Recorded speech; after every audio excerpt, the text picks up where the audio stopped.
I'm the dad of a 25-year-old young girl who I love very much. I've been able to have a good relationship with my daughter and I enjoy my time with her. But there's one thing about her that would give many people pause: she is a diagnosed sociopath. She exhibited odd, disturbing behavior at a young age, and after a serious incident of abuse towards her younger sister, I realized she needed professional help. Throughout her elementary years she struggled heavily, getting in lots of trouble in school for lying, cruelty, and all other types of misbehaviors. With an enormous amount of therapy and support, her bad behavior was minimized as she grew older. She received an ASPD diagnosis at 18, and I had suspected it for long prior. After her aggressive behavior was tamed, her following years were much more fruitful. She's law-abiding, has a decent job and a good education, and has many good friendships and admirers. Especially male admirers. She is very, very charming and adept at attracting guys and maintaining their interest. She uses that old dating guide, The Rules, like a Bible. She currently has a boyfriend of about a year and a half who's crazy about her, and who I have a very strong relationship with. We live in the same area and spend time together regularly. He is a great guy, very kind, funny and intelligent. But I doubt she loves him. We've had some very honest, in-depth discussions about her mental health since her diagnosis. And she's been open with me that she doesn't feel love or empathy towards anyone, even family.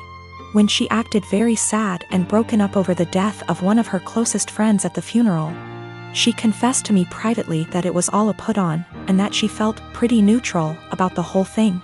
She has also stated she has never once felt guilty about anything she's ever done, and doesn't know what guilt feels like. While she enjoys being around her boyfriend and is sexually attracted to him, I highly doubt she feels much of anything towards him love-wise.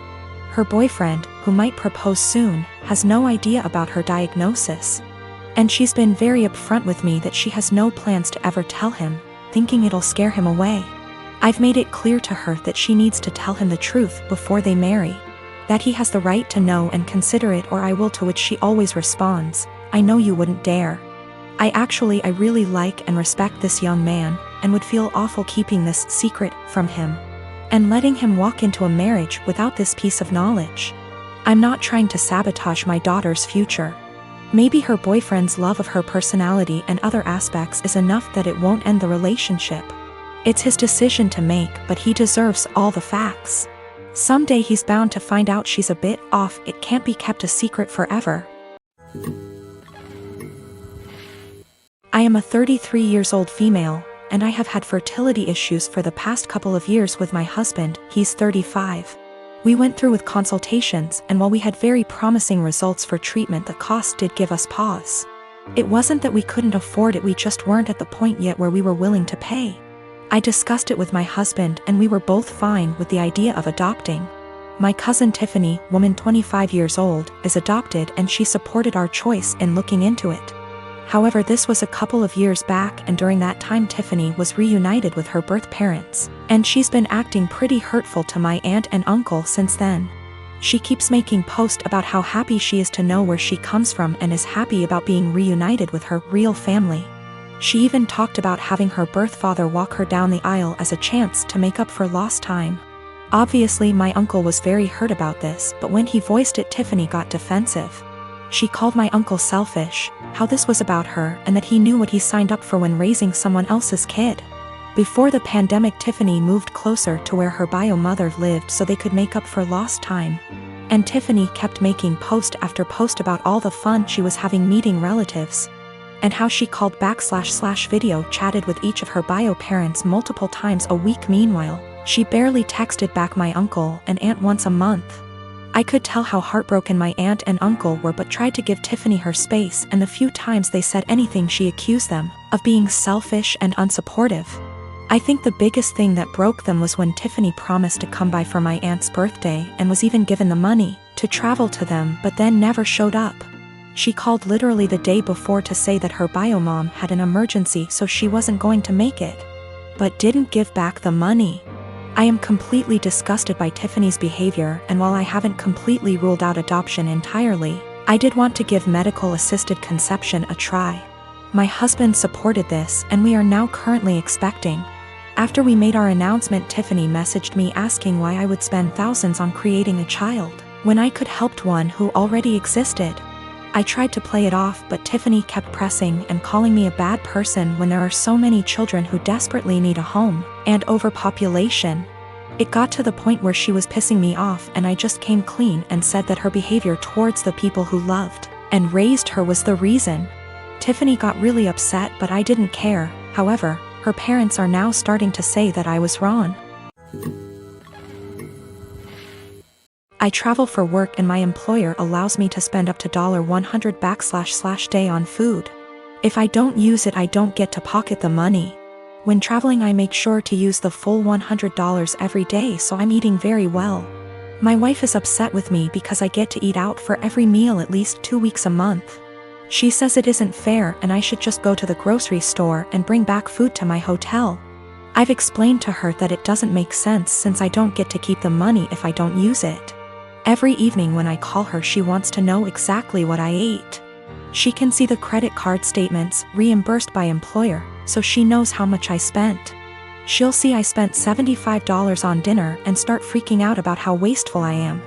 I take her out for dinner at least 2 times a week when I'm in town, and she goes out several times a week with friends when I'm not in town. This whole thing just seems irrational, and it is really putting a strain on our relationship. I haven't gained any weight and am in great shape. I focus on quality of food much more than quantity. Most hotels have a small gym and / or a pool. I can't buy groceries or gift cards to bring home. It is against policy. I submit pictures of the receipts, so this wouldn't work. I track all my expenses and submit receipts for reimbursement weekly. I float the money for 7 days max. Usually I have around $3,000 to $4,000 in expenses per week, which we can make work without any issues since I pay for all my food, airfare, hotels, and car rentals myself. I collect an enormous amount of points and other perks. These points allow me to go on at least 2 vacations a year with my wife for next to nothing. We went to Spain early this year for 2 weeks and spent under $400 for the entire trip. Not using a company card is one of the best perks. Using a different credit card is not on the table. My wife and I have all our finances together. We both think it's important to be 100% transparent with money. We don't have any kids. She started a business selling Mary Kay a few years ago. She is working really hard to expand and find new customers. She likes the idea of being her own boss, and I try to do everything I can to support her. I'm rarely gone for 2 weeks at a time.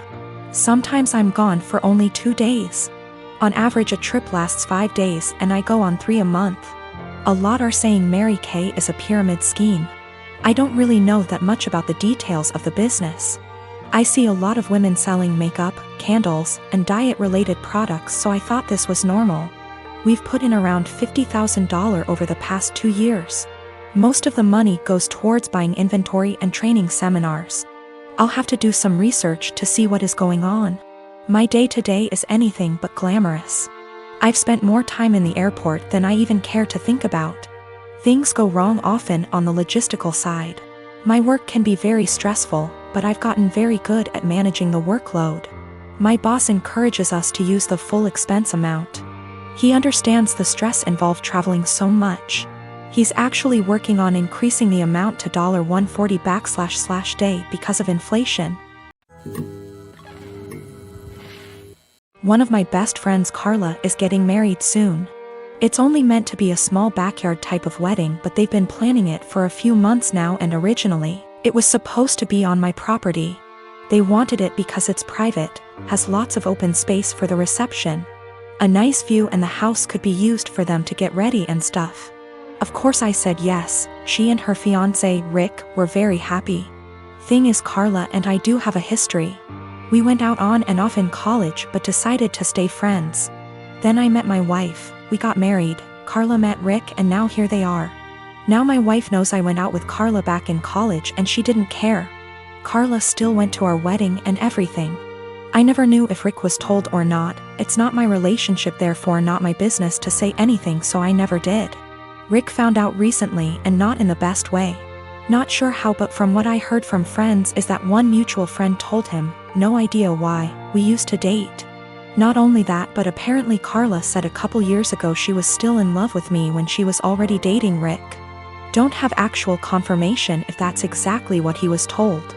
All Carla's told me is that Rick was told about our past and he's angry at her for never saying anything. It became quite a drama and didn't hear from her for over a month until now. She told me they're going to couples counseling and that the wedding is still on. But Rick requested that I not attend. It sucks, but I totally get why he wouldn't be comfortable. Then I asked the obvious question, where are they going to hold a wedding then? To my surprise, she said they still want it at our place. Rick said so too, and in my mind I'm going, he doesn't want the guy who dated his fiancée years ago at the wedding, but still wants the wedding at his house. My wife and I are expected to just not be at our home that weekend, and I told Carla no. They're going to have to find someplace else since we're not going to simply leave our home to them for the weekend.